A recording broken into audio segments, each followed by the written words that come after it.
Halo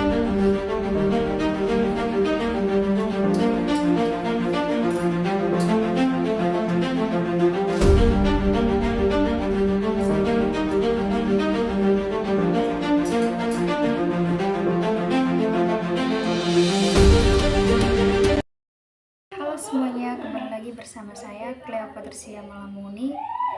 Di sini saya akan mengangkat kasus yang berjudul Kasus Hukum Pidana Umum dan Keamanan.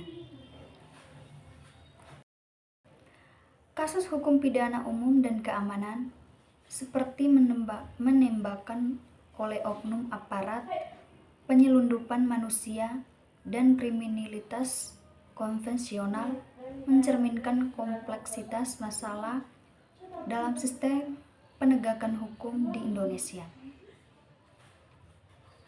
Kasus kekerasan oleh aparat penegak oknum, misalnya, menunjukkan adanya dan penyalahgunaan wewenang yang seharusnya digunakan untuk melindungi masyarakat.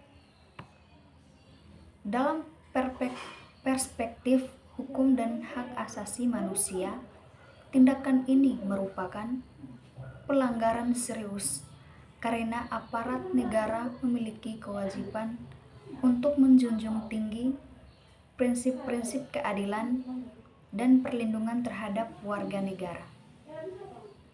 Ketika aparat justru menjadi pelaku kekerasan, maka legitimasi institusi penegak hukum menjadi dipertanyakan. Fenomena ini juga menunjukkan adanya masalah dalam sistem rekrutmen, pelatihan, dan pengawasan aparat. Kurangnya profesionalisme ditambah dengan budaya kekerasan yang mungkin masih melekat dalam institusi menciptakan kondisi di mana tindakan represif dianggap sebagai solusi utama dan menangani masalah keamanan. Padahal pendekatan yang terlalu mengandalkan kekerasan justru dapat memperburuk situasi dan memicu konflik yang lebih luas. Dalam analisis kritis, hal ini mencerminkan kegagalan dalam menginternalisasi nilai-nilai demokrasi dan hak asasi manusia dalam tubuh aparat penegak hukum. Kasus penyelundupan manusia, khususnya yang melibatkan jaringan internasional, menunjukkan bahwa Indonesia tidak hanya menghadapi masalah domestik, tetapi juga menjadi bagian dari dinamika yang global yang kompleks.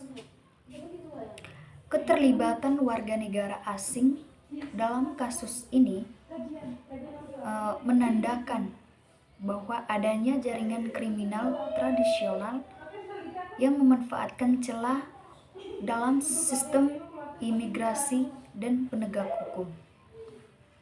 Dalam konteks ini, diperlukan kerjasama internasional yang lebih erat untuk mengatasi masalah tersebut. Namun, di sisi lain, kasus ini juga mengungkapkan kelemahan dalam sistem pengawasan, perbatasan, dan potensi adanya keterlibatan oknum aparat dalam praktik ilegal tersebut. Kriminalitas konvensional seperti perampokan dan pembunuhan tetap menjadi masalah yang signifikan dalam kehidupan masyarakat sehari-hari. Tingginya angka kriminalitas seringkali dikaitkan dengan faktor sosial ekonomi seperti kemiskinan, pengangguran, dan ketimpangan. Namun, faktor-faktor tersebut tidak dapat dijadikan pembenaran atas tindakan kriminal, melainkan harus dilihat sebagai indikator adanya masalah struktural yang perlu ditangani secara komprehensif. Nah, dalam hal ini, penegakan hukum yang tegas harus diimbangi dengan kebijakan sosial yang mampu mengurangi akar penyebab kriminalitas. Peran Bareskrim Polri dalam menangani kasus-kasus kriminal menjadi sangat penting, namun juga menghadapi tantangan dalam hal transportasi dan akuntabilitas. Kepercayaan publik terhadap institusi kepolisian sangat bergantung pada kemampuan mereka dalam menegakkan hukum secara adil dan profesional. Ketika terjadi kasus-kasus penyimpangan oleh oknum aparat, maka kepercayaan tersebut dapat dengan mudah runtuh. Oleh karena itu, diperlukan mekanisme penegak hukum menjalankan tugasnya sesuai dengan prinsip-prinsip hukum dan etika. Secara keseluruhan, masalah hukum pidana umum dan keamanan di Indonesia tidak dapat dipisahkan dari konteks sosial, ekonomi, politik yang lebih luas. Penanganan masalah ini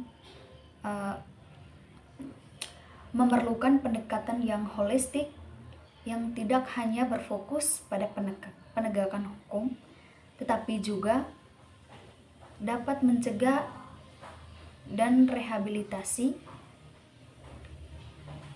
reformasi dalam penegakan hukum, peningkatan kesejahteraan masyarakat, serta pendidikan yang menanamkan nilai-nilai moral dan hukum menjadi kunci dalam mengatasi masalah ini.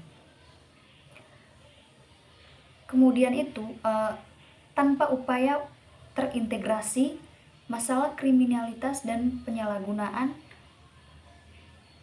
kekuasaan akan terus menjadi tantangan yang sulit diatasi. Jika kita melihat lebih jauh, persoalan keamanan dan kriminalitas tidak bisa dilepaskan dari dinamika sosial yang lebih luas, termasuk urbanisasi, perubahan struktur keluarga, dan perkembangan teknologi. Urbanisasi yang cepat, misalnya, seringkali tidak diimbangi dengan penyediaan lapangan kerja yang memadai. Hal ini menciptakan tekanan yang dapat mendorong individu untuk melakukan tindakan kriminal sebagai bentuk adaptasi terhadap kondisi yang sulit. Selain itu juga, perkembangan teknologi juga membawa tantangan baru dalam bidang keamanan. Kejahatan tidak lagi terbatas pada ruang fisik, tetapi juga merambah di dunia digital seperti penipuan online, pencurian data, dan cybercrime.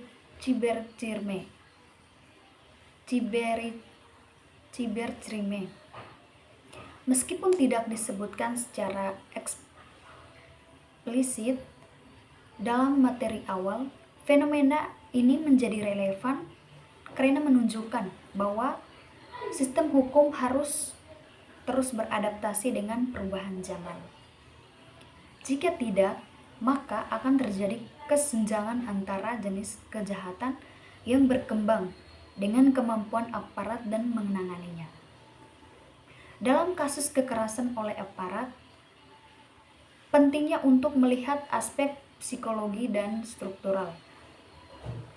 Tekanan pekerjaan, budaya hierarkir yang kuat, serta kurangnya mekanisme pengawasan yang efektif dapat menciptakan kondisi di mana penyalahgunaan wewenang menjadi lebih mungkin terjadi.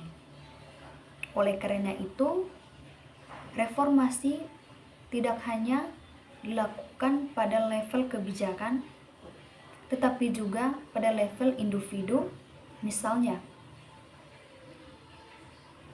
melalui pelatihan yang menekankan pada pengendalian emosi, komunikasi, dan pendekatan humanis dalam penegakan hukum.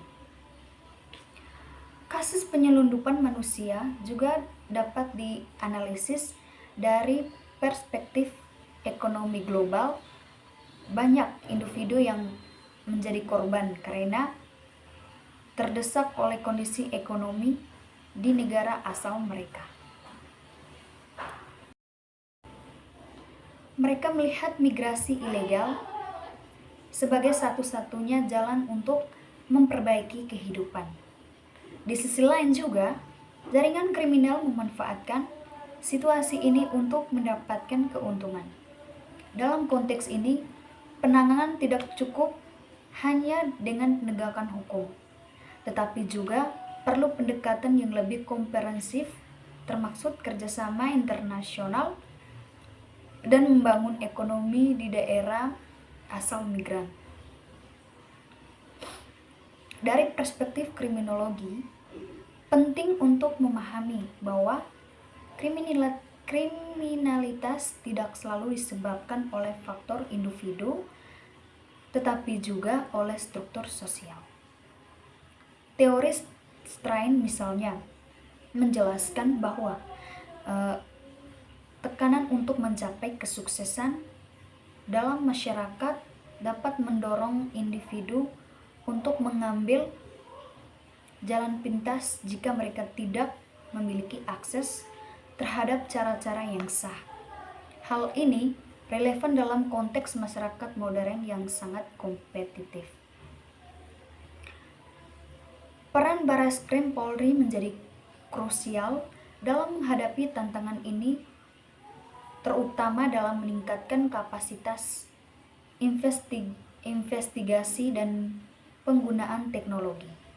Namun, peningkatan kapasitas ini harus diimbangi dengan akuntabilitas agar tidak terjadi penyalahgunaan kekuasaan. Transparansi dalam proses oknum termaksud akses publik terhadap informasi dapat menjadi salah satu cara untuk meningkatkan kepercayaan masyarakat. Solusinya itu ke depannya pendekatan keamanan harus lebih menekankan pada konsep human security, yaitu keamanan yang berfokus pada perlindungan individu, bukan hanya pada negara. Ini mencakup aspek ekonomi, kesehatan, lingkungan, dan sosial. Dengan pendekatan ini, kebijakan keamanan tidak hanya bersifat reaktif, tetapi juga preventif dan berorientasi pada kesejahteraan masyarakat. Sekian dari saya, hanya ini yang dapat saya jelaskan. Semoga apa yang saya jelaskan dapat bermanfaat bagi kita semua. Terima kasih.